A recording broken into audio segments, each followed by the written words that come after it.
Hello, and welcome once again to another episode of the TriDoc podcast. I'm your host, Jeff Sankoff, the TriDoc, an emergency physician and multiple Ironman finisher coming to you from beautiful, sunny Denver, Colorado. It's a new year, and indeed a new decade, and this is the time when gyms tend to be overrun with people who have made resolutions to make this year, finally, the time to do something about themselves and get in shape and become the person they hope to be. I know that it won't be news to any of you that the vast majority of these folks won't make it past January, and during that time, many of us who have made it a lifestyle to be fit and are pursuing goals such as triathlon will no doubt be inconvenienced by crowds at the gym and the many folks who simply don't know what they're doing. Usually, I don't pay a lot of heed to these folks so long as they aren't taking up my lane in the pool doing side stroke, because I recognize that most won't last, and for the most part, I'm no more than maybe a little amused by some of the cluelessness that I see. But friend of the podcast, Heath Dodson, posted something to his social media recently that gave me pause. He wrote that this is the time of year he sees quite a few people out jogging or running or cycling in their new kit, and some obviously looking like it's their first time. He also hears some negative comments towards these new athletes. But, he says, what we really should be doing is to encourage people to move, now more than ever. So good job, he says. I see you, keep it up, and I hope you become the best version of yourself that you want to be. Now, I think that this is a great perspective, and one that I have embraced wholeheartedly. For example, this January, I'm working with friend and fellow coach Bill Luddington to put on a seminar for potential new triathletes called So You Want to Do a Triathlon. We hope to introduce the sport to a few folks and dispel the myths and fears they may have that kept them from getting involved before. Similarly, I'm going to make it a point to give kudos to any newbie-looking folks I encounter at my gym and to offer assistance in any way that I can to help them succeed. I hope that you will all consider doing the same. We all started somewhere, and while we know that January isn't really the best time to see those who are going to succeed long-term, with words of encouragement, you just never know if you might give them the power to do so. Look, none of us were born with our Melton leather jackets. We earned them by starting at the bottom and putting in the hours to get where we are today. All of us had mentors and received encouragement from someone. Now let's be that someone for those folks when they need it most. Thanks to Heath Dodson for the great post. And if you know of anyone who would be interested in the Introduction to Triathlon seminar to be held in Denver on January 22nd, you can find information on my TriDoc Coaching Facebook page, as well as in the show notes, where I'll put a link. On the show today, I continue my exploration of the issues and controversies raised by the Netflix documentary The Game Changers.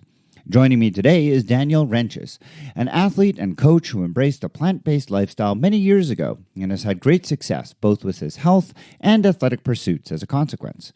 Daniel is known as the vegan-powered athlete and has a website devoted to his exploits. He joins me today to talk about his motivation for going plant-based, his journey in doing so, and why he feels that the Game Changers got more right than wrong. Reels for Wheels has 2 new suggestions for you for movies to watch on the trainer, another film from China, and for the first time, a selection from the Marvel Comics universe. Of course, before all of that, I have a medical question to answer. Many of you may have encountered a new product flooding your social media feed with advertisements. The StaminaPro advertises itself to be an active recovery patch to be used on sore muscles during and after working out. What is it? Does it work? And if so, how? And of course, most importantly, should you consider this for yourself? I take a bit of a dive into all of this coming up right now.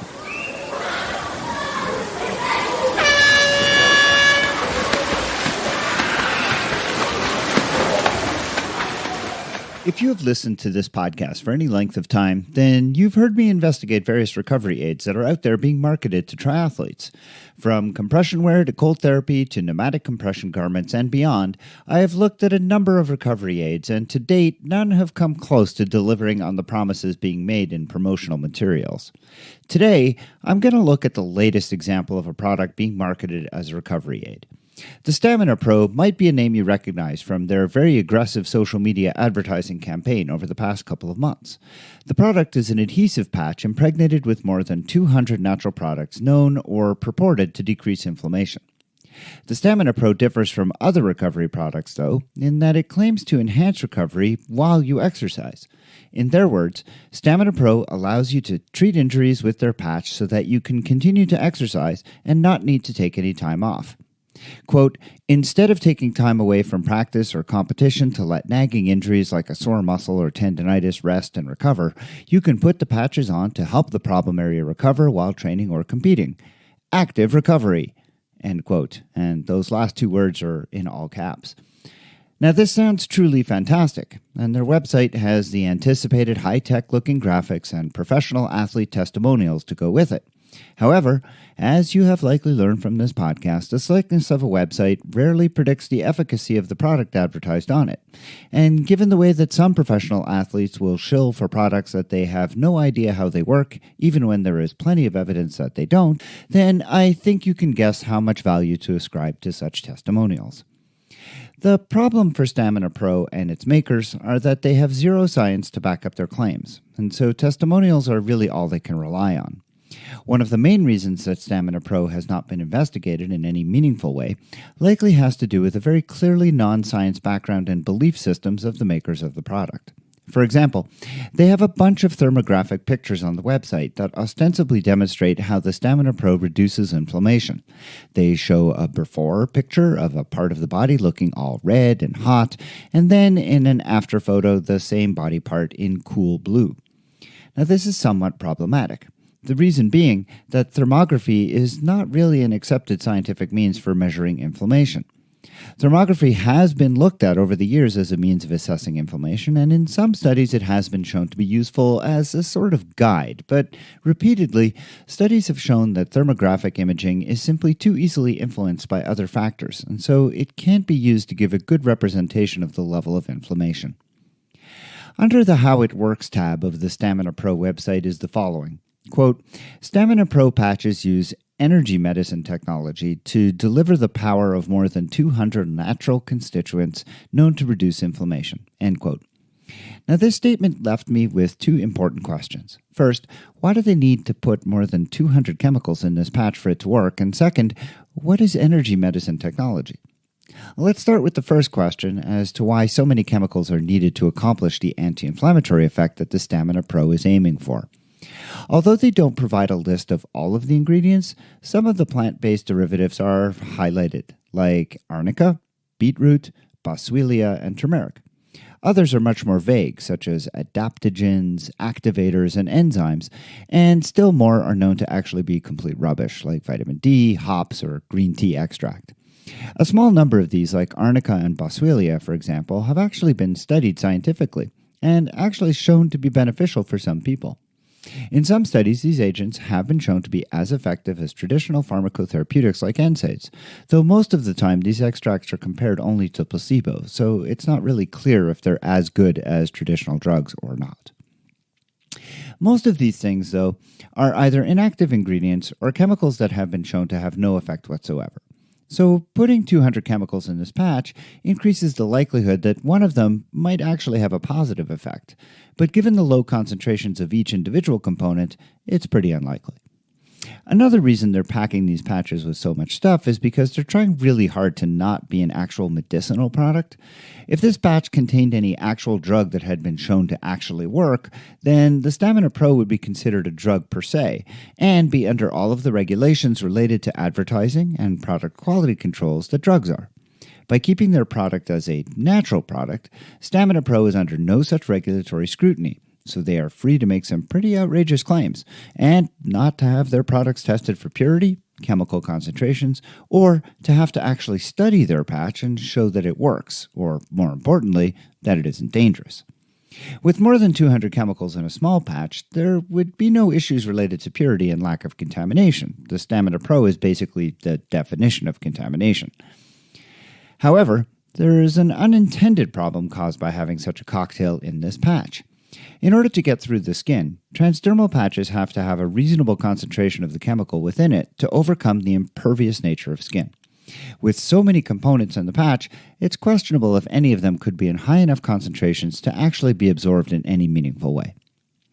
The second question is a little tougher to answer succinctly. Basically, energy medicine technology refers to the idea that we have biophysical energy fields that are within all of us, and that these fields become disrupted either as a result of or as a cause of injury and illness. Now, StaminaPro says on its website that, quote, electrons are imprinted into the patch and work naturally with your body's own electric field to activate the innate natural healing energies that relieve pain and restore balance, end quote.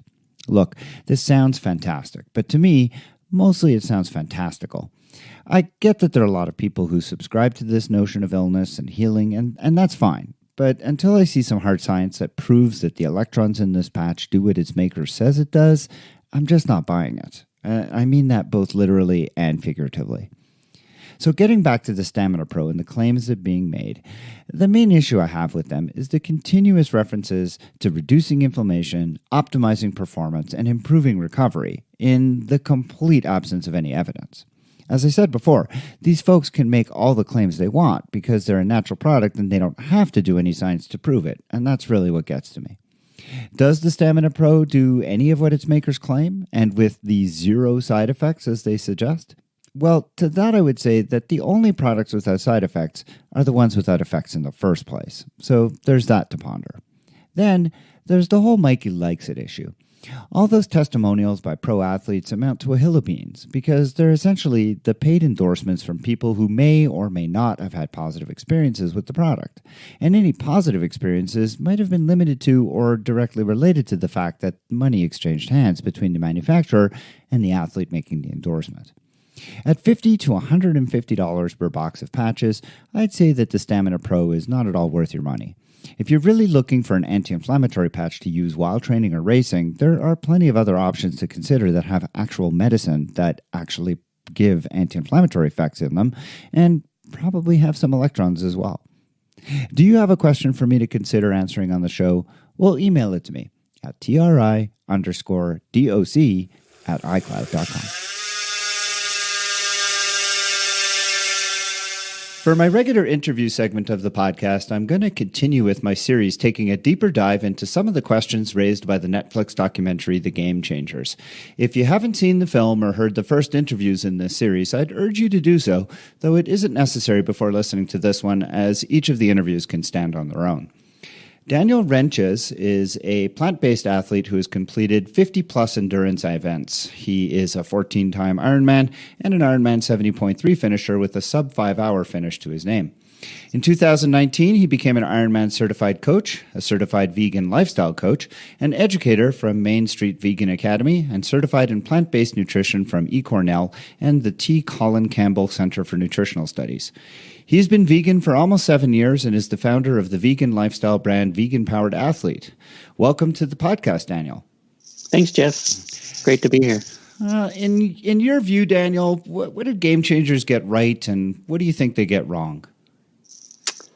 I personally loved the movie. I thought they pretty much nailed all the big aspects, the big questions about a plant-based diet. You know, I know you had said that you thought it was one-sided, and I think, yes, the movie, the goal was to push a plant-based diet. So, you know, but the dairy and meat industries have been one-sided for decades and go to great lengths to cover up the truth. So I think the biggest dispute I've seen out there is about the gladiators, whether or not they were plant-based or not. You know, there's a lot of history and science out there to support this, but, you know, bottom line, who really cares if they're vegan or not? I mean, I don't care. You know, I choose to be vegan for other reasons. It's not going to sway me one way or another. But, you know, I think it's well documented now that you can thrive and do better on a plant-based diet. Game Changers had a ton of evidence linked at the end of the movie, probably more evidence-based than any other documentary out there. You know, people are going to nitpick it, and bottom line, the evidence is there. So I really don't debate people on it. You know, they're going to see it when they want to see it. So, I mean, that's my opinion. I think Game Changers really nailed it. You mentioned that, you know, everybody has their own motivation. I'm interested, what was yours? What was your motivation for becoming vegan? My original motivation was for health concerns. My mother passed away from heart disease at a young age. She was 58, had a massive heart attack. And then when I went and saw my doctor that same year, he said I'm headed down the same path. I had high cholesterol, high blood pressure. He wanted to put me on medication that I'd have to be on for the rest of my life. And, you know, at that time I chose to look for an alternative way. And I didn't know what vegan was at that time. Plant-based, the terminology plant-based wasn't really around back then. But all I knew was I had to get my cholesterol down. And there's cholesterol in all animal products. So I went home that day and basically cleared out my cabinets, my fridge, anything that had cholesterol in it. And that was all the animal products. So, it just, for me, it kind of happened overnight because of what my doctor had said. I got to tell you, as a physician, I wish more people listened like that. I say things over and over again, and I know nobody's listening. So you're a model patient. And I don't think, I don't think he had any intention of me going plant-based. Well, I know he didn't have an intention for me going plant-based. He just said, you know what, I'm going to give you 3 months, get down your cholesterol, do what you can, get active, whatever, and then come back to me and we'll see. And, I cut everything out. And at the same time, I wasn't an athlete prior to that. So that's when I became an athlete as well. I cut everything out and then, decided, well, maybe I can start running. And I started running. And then there was a half marathon about 3 months later. So about the same time I was supposed to go back to the doctor. So I trained for my first half marathon in 3 months. I was 40 years old when I did my first half marathon. Went back to the doctor and everything went down. My cholesterol went down. My blood pressure went down. He was shocked. He was like, what the hell did you do? And, I just told him I cut out all the cholesterol. I went plant-based. So he was shocked and was like, well, just keep doing what you're doing. Have a good day. Set me on my way. That's great. Many meat eaters see being vegan as almost a political statement or something associated with almost, a radical threat to a, quote, normal, end quote, lifestyle. What's your take on the whole vegan lifestyle? My vegan journey has evolved, and I think everybody kind of goes through this phase when they first become vegan because they feel great and they want to spread the word and they want to push it on their friends and push it on their family. And I think that's where veganism gets a really bad rap, is because people just like shove it down your throat. And I went through that phase too, where it was like I was sending documentaries and everything else out to my family constantly, and they were just like fed up with it and over it. So I learned the hard way that, you just got to live your lifestyle the way you want to live it. But veganism, there's different levels of veganism. Some people, it's for health, the way I started. I've kind of evolved more into the animal welfare and the environment aspects of it. You have some people that are just for the animals and they don't care about anything else. They don't care about the health aspect. And they just, if there's any kind of animal cruelty in any product, they want to go after you, And, there's two sides to the vegan movement. There is the vegan, quote, police who just want to beat on everybody that's not vegan. And then there's people who just want to live a healthy lifestyle.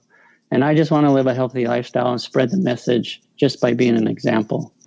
And that's what I try to do. I just try to be an example of, living this vegan lifestyle, not try to push it down everybody's throat.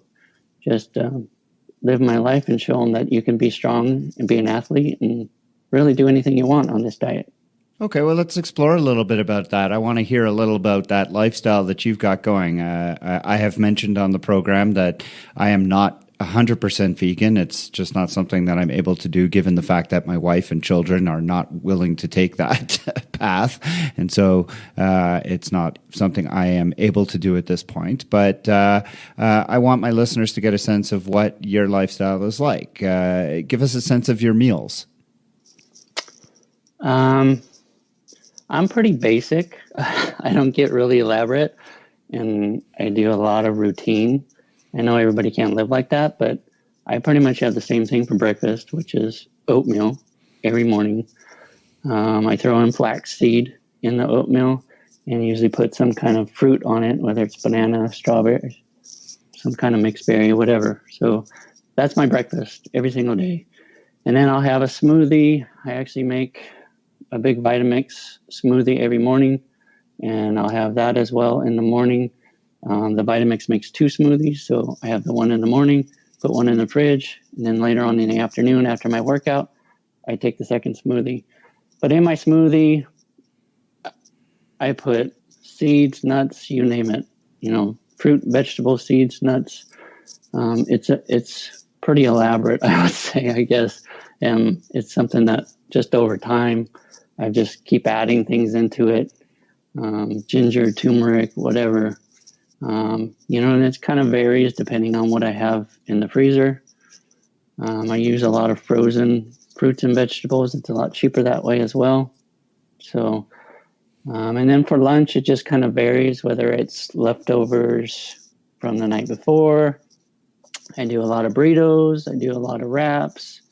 My friends always kind of joke because I don't eat a lot of salads, and that's kind of one of the things when I first went vegan. Everybody was like, well, you're going to have to eat a lot of salads, but I don't eat salad rarely. I'll have maybe 2 salads a year.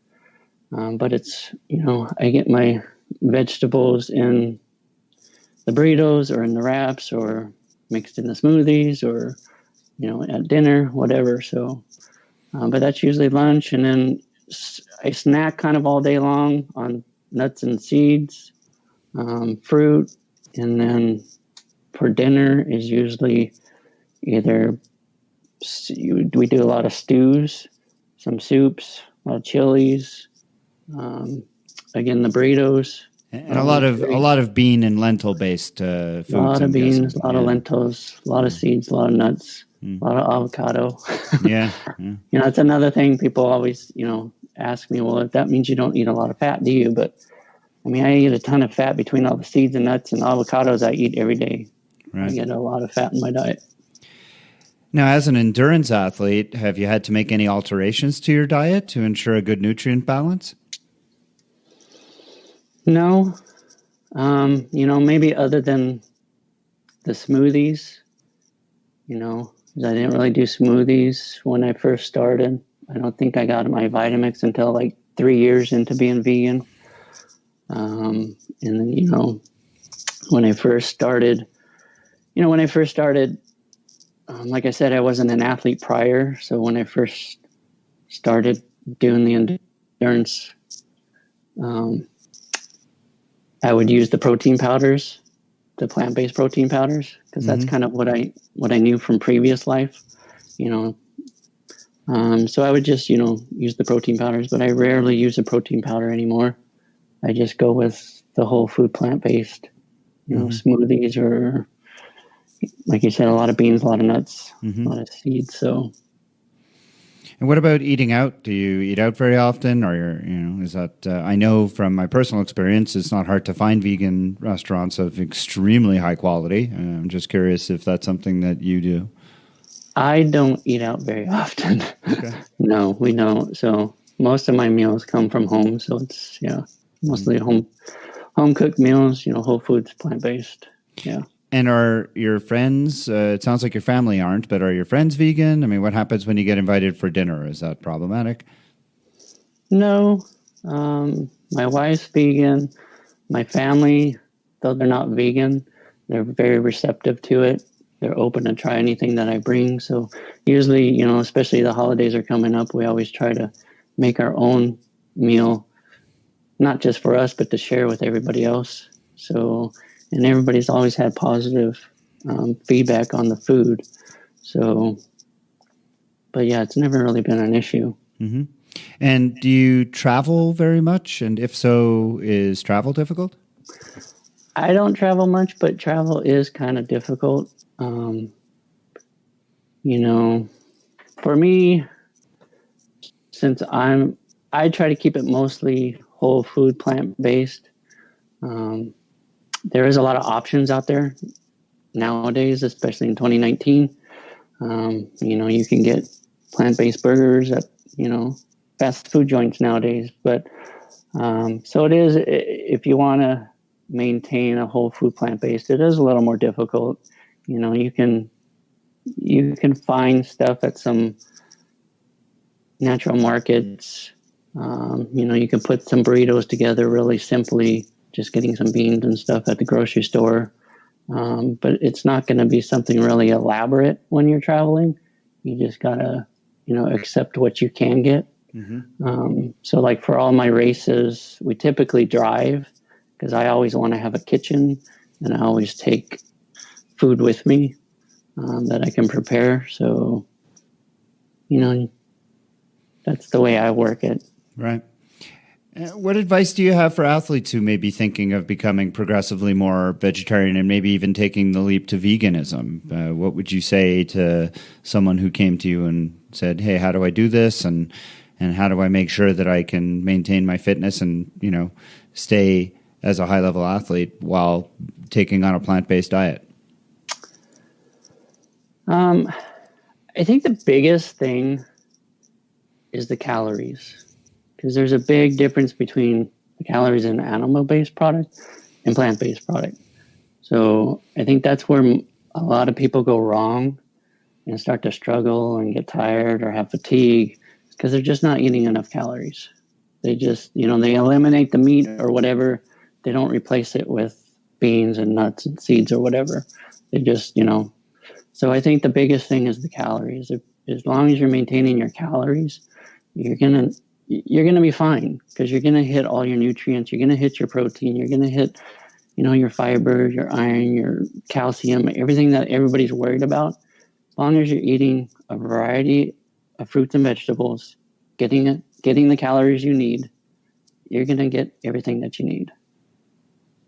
It's really not complicated, but everybody wants to make it complicated. Yeah, well, there's, like you said, there's a whole industry out there trying to make sure that it seems complicated and very radical. So you could see why. So clearly you are an example of how a plant-based diet can work.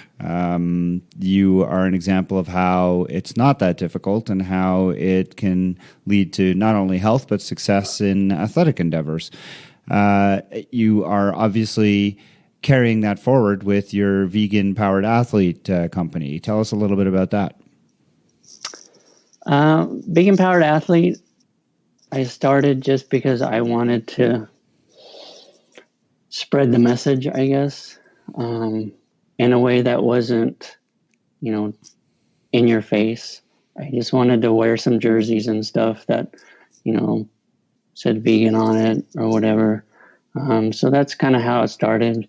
My first product was just a hat, and then just kind of expanded from there to t-shirts and bike jerseys and triathlon kits and everything else.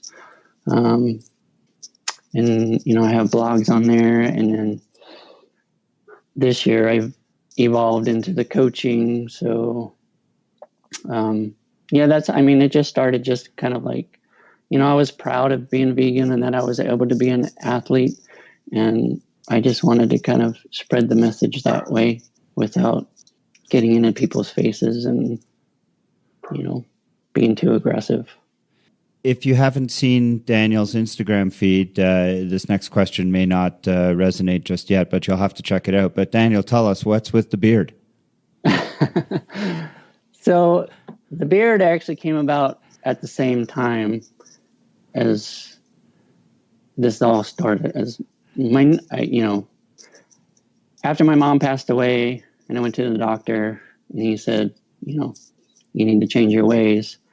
The beard, I just started letting it grow out at that time, just kind of as a reminder when I looked at myself in the mirror that I was on a new journey at that point. So it started, and I just always said I'd trim it or cut it when it annoyed me, and it just never has annoyed me. So. Well, it's awesome, and it's very distinctive, and it will definitely help make you noticeable when you're out there on the course. Yeah, it's so much fun on the course because everybody loves it. So, and even when I'm not in a race, I'm just running around the neighborhood or down at the beach or whatever. I always get, run, Forrest, run. That's right. from a distance, and it's like, yeah. So I get hollered at all the time, whether I'm in a race or not. So it's fun. I would imagine it's a great way to store nutrition as well. Yeah. I finished races before and, my wife's like, you got gel all over your beard. I'm like, oops.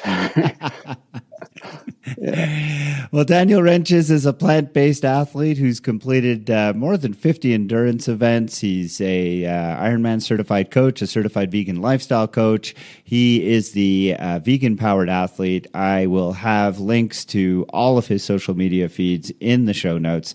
Daniel, thank you so much for joining me and talking about your experience as a vegan athlete and triathlete here on the TriDoc podcast. Absolutely, Jeff. Thanks for doing this whole series. It's great. Appreciate it. It's time now for Reels for Wheels, that part of the show when multiple Ironman finisher, emergency physician, and toxicologist Janetta Iwaniki joins me to talk about movies to make your trainer rides fly by. Welcome once again, Janetta. Thanks for having me back. So we have covered a couple of series recently. We had John Wick, and then we talked about The Matrix. Well, today we're going to go our separate ways and discuss films that aren't related. So what have you got for us this time? So today I'll be talking a little bit about a really fantastic martial arts film from 2002 called Hero. This is a martial arts film originally made in China. Director is Yimou Zhang, who is the same director who made House of Flying Daggers, if that sounds familiar. I know in the past I've said really that you don't want movies that you have to pay too much attention to, and I will admit this film does involve subtitles. However, you probably don't even really need to read the subtitles for it to make sense. It's got a phenomenal cast, including Jet Li. It's also got Zhang Ziyi, who is in Crouching Tiger, Hidden Dragon. Right. Maggie Cheung is in it, and really phenomenal martial artists. The way the film is built is really sort of interesting and part of what makes it unique. So the film is all about sort of the confluence of love, jealousy, political power, and sort of how all these three things fit together in an ancient kingdom in China. And one of the ways this film is pretty unique is in the way it tells its story. So it tells the same story from several different perspectives. And you're never really quite sure which of these is true, sort of similar to something like Kurosawa's Rashomon. Mm-hmm. And part of what makes this really interesting is just the really stunning visual palette that they use to tell these stories. So we talked a little bit when we talked about The Matrix of the use of different colors in the storytelling there and how that gave you different views and different themes. Hero does the same thing, but in the setting of this really just gorgeous cinematography, amazing martial arts work, and also these colored themes that go along with different storytelling. And you always are left trying to figure out and wondering what exactly is the truth that's hidden underneath everything else. For me, though, it's just such a visually enveloping world that the action and the colors and the cinematography really just pull you in and really keep you going as you go along. It's one of those films that you can think about as much or as little as you want to, which is part of why I really love it. Yeah, and is it set in remote past? Is it more of a modern day fable? So it's set in the Qin Empire, which quite distant past, but gets you sort of, it feels almost like a fable in some ways. Right. And does it follow the Crouching Tiger, Hidden Dragon sort of themes with like sort of this magical, mystical thing, or is it more straightforward? So it sort of walks a middle ground between those two worlds. So it's a little bit less sort of magical realism than Crouching Tiger, Hidden Dragon has. It does have some pretty spectacular stunts that leave you wondering if there could be some magic there, but not quite to the level of flying or anything quite like that. Yeah. And I usually like to insert a clip from the film, but of course, because it's a Chinese language film, I probably won't do that for this movie. Is hero spelled with an E or an I? H-E-R-O. Okay, so it is literally a translation to the Correct. English word hero. Yes. And I won't ask for any spoilers, but may I presume that the hero refers to one of the characters in the story? Maybe. Okay. Depends on which version you believe. Okay, interesting. So yeah, that sounds really fascinating. And you'd recommend this for what kinds of trainer rides? So I love this for things with longer intervals, particularly sweet spots. The action is not as intense as some of the other films that we've been talking about, but it's steady and goes along, pulls you with it. So I would say intervals that are in that 8 to 15 minute range, it's kind of perfect for. Okay. I have seen that movie show up on, I believe, Amazon Prime. It's possible it showed up on my Netflix as well, but I've definitely seen it on some of the streaming services, so I'll definitely give it a look-see for sure. Yeah, certainly worth checking out. Yeah. So in the past, I have referred numerous times to the fact that I don't love watching superhero movies, that I don't like watching comic books adapted into movies, and yet I have repeatedly suggested movies that pull from exactly that material. And here I am once again bringing you another superhero movie. This time, though, this is an eclectic one. It's Thor Ragnarok. And the reason that I have chosen this one after watching several of the other ones that I just could not recommend is because of the director, Taika Waititi, who has directed just some other tremendous movies, one of which I highly recommend, not for the trainer because it's not really one that would keep you motivated on the trainer, but if you ever get a chance to see What We Do in the Shadows, which is a mockumentary following a group of vampires in New Zealand. I can't say enough about that film. It's tremendous. But he brings his same style, his same sense of humor, and his same really kind of like eclectic view of movie making to the Marvel universe with Thor Ragnarok, which has many of the same characters. Chris Hemsworth in it. Tom Hiddleston plays Thor's brother, Loki, and but there are some new actors and actresses that come into this movie which add to what I think makes it a significantly better film. The villainess is played by Cate Blanchett, and I mean, anything that has Cate Blanchett in it is going to automatically be 10 times better than it would be without her in it. So she really does bring a presence to the screen. I've always sort of found like the notion of a movie with Thor in it to be somewhat interesting. Like, how do you approach a movie where going in that the hero can't be killed? He's a god after all. He can't be killed, so where is the tension? And I think they've done an interesting job with the stories. In the first movie, I guess, the peril was to his love interest, and in the second movie, the peril is to his world. So nice job there in creating the tension, but also in playing off of the brother animosity, almost the Cain and Abel sort of fable between his character and the Loki character. And with the continuous unexpected humor. And I mean, Chris Hemsworth does such a great job of playing straight with like the lines that he's given that are clearly hilarious.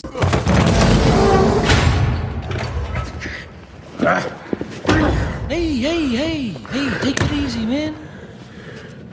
Over here, there's a pile of rocks waving at you. Here.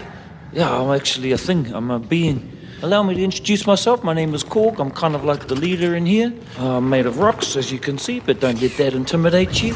You don't need to be afraid unless you're made of scissors. Just a little rock, paper, scissor joke for you. This is my very good friend over here, Meek. He's an insect and has knives for hands. You're a Cronin, aren't you? That I am. How'd you end up in here? Oh, well, I tried to start a revolution but didn't print enough pamphlets, so hardly anyone turned up, except for my mum and her boyfriend, who I hate.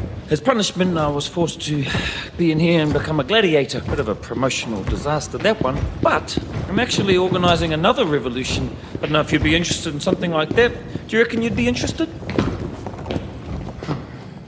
How do you... This whole thing is a circle. But not a real circle, more like a freaky circle. This doesn't make any sense. Nah, nothing makes sense here, man. The only thing that does make sense is that nothing makes sense. Has anyone here fought the Grand Masters champion? Doug has? Doug! Oh, no, Doug's dead. That's right, everyone who fights the Grand Masters champion perishes. What about you? You're made of rocks. Perishable rock. Oh, okay, another one. Go on. Yeah, no, I just do the smaller fights, warm up the crowd and whatnot. Wait, you're not going to face him, are you? Yes, I am. I'm gonna fight him, win, and get the hell out of this place. That's exactly what Doug used to say. See you later, new Doug. Yes. His lines that he plays with the Hulk and with Mark Ruffalo when he's not the Hulk are just hilarious. Yep. And that adds to me, just like makes the movie that much more enjoyable and watchable. There's some great action sequences, as you would expect from a superhero movie, some great special effects, and some great turns by actors like Idris Elba and Carl Urban. And again, I'm always looking for tie-ins of other movies we've talked about. Well, Tessa Thompson is in this one, and she, of course, was the love interest in Creed, and she is a very valiant Valkyrie warrior. She's phenomenal. Her character turn in this is also more hilarious than you might expect it to be. So, it's quite good. And, speaking of great action sequences, I still love one of the very first action sequence in it is set to Led Zeppelin, Immigrant Song, which is just beautifully done, and it's fantastic. Yeah. And I haven't watched all of the Marvel movies. I do know that as the movies progressed sort of further along, they did tie together much more. And this one leads directly into the Avengers Infinity War, it right? Does, I'm getting that one right. Yep. And I did see the Avengers Infinity War, and while it's not one of my recommendations for trainer movies, it definitely could be, because that one actually is another one that was a good superhero movie, but it just it follows directly off the end of this one. So I think that this movie, Thor Ragnarok, because of the writing, because of the director, and because of some of the turns by the actors in the movie, is one that I definitely recommend for trainer rides. It's not one that would necessarily sustain you through anything high intensity, but like you said for yours earlier, something that had longer sort of steady state intervals or things like that, this movie is very appropriate. All right, so we've got 2 movies for you. I'm going to update the archive on the website of both the TriDoc podcast and TriDoc coaching, and they will both be on there on the list. Janetta, thanks as always for joining me today on Reels for Wheels, and we'll look forward to your next recommendation on the next episode. Thanks for having me. Have a good one.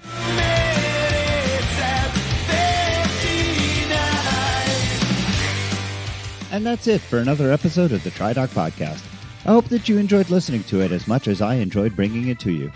I also hope that you'll consider leaving a rating and a review wherever you find the program, as that can really help get the word out.